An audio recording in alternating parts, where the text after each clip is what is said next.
Crime બ્રાન્ચે પાંડેસરાના LIG આવાસમાં operation કરીને યુપીના આઝમગઢથી લવાયેલ 59.55 lakh hybrid ગાંજા સાથે 2 drugs માફિયાને ઝડપી પાડ્યા હતા.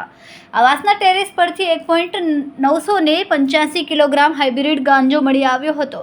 ક્રાઇમ બ્રાન્ચે ડ્રગ્સ માફિયા આદિત્ય ઉર્ફ આદિ યોગેન્દ્રસિંહ અને પિયુષ ઉર્ફ કલ્લુ ઉર્ફ શ્રેયાંશ ગુલાબ પટેલને પકડી પાડ્યા છે. આરોપીઓ પાસેથી 59.55 લાખનો ગાંજો, મોબાઈલ, રોકડ અને બેગ સહિત 59.70 લાખનો મુદ્દામાલ કબજે કર્યો. વધુમાં આ હાઇબ્રિડ ગાંજો આઝમગઢથી આદિત્ય લઈ આવ્યો હતો અને આઝમગઢના અનંત યાદવના શખ્સે આ ગાંજો આપ્યો હતો. સુરતમાં લાવી તે પાંડેસરા ખાતે તેના સાગરીત સાથે છૂટક વેચાણ કરતો હતો. સુરત શહેર ક્રાઇમ બ્રાન્ચ દ્વારા નો ડ્રગ ઇન સુરત સિટી અભિયાન અંતર્ગત સુરત ક્રાઇમ બ્રાન્ચ દ્વારા ડ્રગ વેચનાર માફિયાઓ વિરુદ્ધ સતત એમના ઉપર સર્વેલન્સ રાખી અને એમને શોધીને કેસ કરવામાં આવી રહ્યા છે.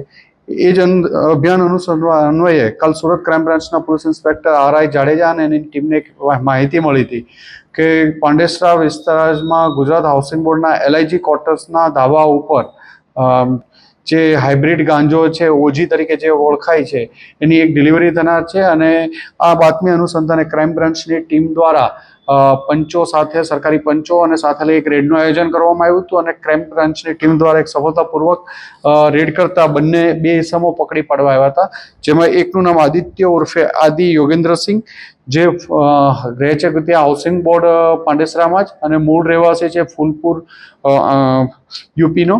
અને સેકન્ડ જે માણસ પકડાનો પિયુષ ઉર્ફે કલ્લુ ગુલાબભાઈ પટેલ, એ પણ ત્યાં હાઉસિંગ બોર્ડમાં જ રહે છે અને મૂળ રહેવાસી છે રાજવાડા એમપીનો.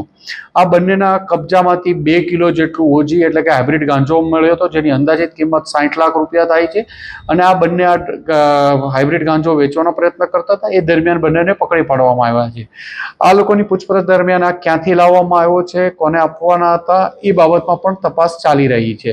આવી રીતે સુરત ક્રાઇમ બ્રાન્ચ દ્વારા એક ઓજીનો 2 કેજી જેવો મોટો જથ્થો પકડી પાડવામાં આવ્યો છે. 2 આરોપીની ધરપકડ કરવામાં આવી છે અને નજીકના સમયમાં આની સાથે સંકળાયેલા અન્ય લોકોની પણ પૂછપરછ કરવામાં આવશે અને ધરપકડ કરવામાં આવશે. ક્યાંથી લાવતો હતો, કેટલા સમયથી લાવતો હતો, એ તમામ બાબતો ઉપર ક્રાઇમ બ્રાન્ચ દ્વારા તપાસ ચાલી રહી છે. અત્યાર સુધી જે બંને આરોપી પકડાયેલા છે એની પૂછપરછમાં કોઈ એનો ગુનાહિત ઇતિહાસ મળી નથી આવ્યો, પણ એમની પૂછપરછ બંનેની ચાલુ છે.